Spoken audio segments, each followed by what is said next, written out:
د قومي وطن پارټۍ ګوند مشر د خیبر پښتونخوا پخوانی وزیر اعلی آفتاب احمد خان شیرپو د پخوانی گورنر خیاط محمد خان شیرپو د 50م تلین په مناسبت د چارسدي د شیرپو کلی کې یوې غونډې ته وینا وکړه. نوموړي په خپلو خبرو کې د عامه انتخاباتو د شفافیت او د صوبې د امنیت په خراب وضعیت نیوکې وکړې. د قومي وطن پارټۍ مشر آفتاب احمد خان شیرپو د پخوانی گورنر خیاط محمد خان شیرپو د تلین په مناسبت غونډې ته وینا کې ویل چې د وروستو عام انتخاباتو نتیجې د ولس د خلو خلاف وي او د دې ټاکنو شفافیت ته جدي نیوکې وشوې.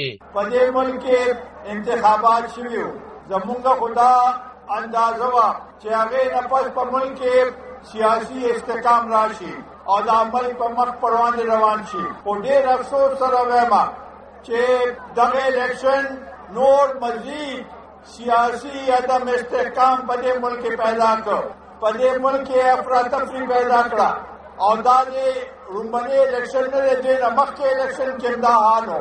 ورونو زه پې نیمه چې دا ملک په مخکې به څنګه روان شي. په دې طریقې سره ملک نه چلیږي. نوموړي همدارس د خیبر پښتونخوا د امنیت خراب وضعیت ته اشاره وکړه او ویل چې په صوبه کې وسلوال ښکاره ګرځي او حکومت د امنیت ټینګښت کې ناکامه شوي دي.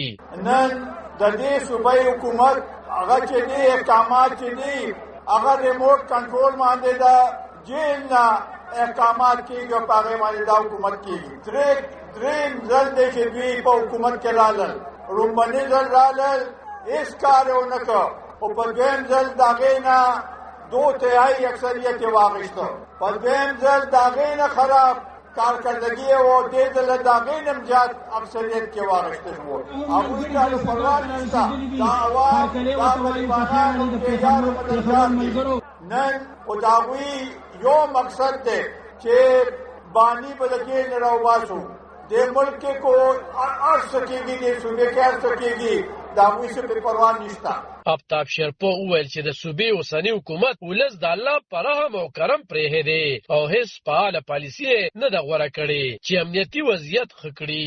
نوموړي له مرکزي او صوبایي حکومتونو غوښتنه وکړه چې د خیبر پښتونخوا د امنیت لپاره جدي ګامونه پورته کړي، خو صوبایي حکومت تر اوسه په دې اړه څه نه دي ویلي. په دغه موقع صوبایي چیرمن سکندر حیات خان شیرپو، افضل شاه خاموش او دغه شان نورو مشرانو هم دغه لوی اجتماع ته خطابونه وکړل. علب خان شیرپو، دلبر نیوز، 400 د قومي وطن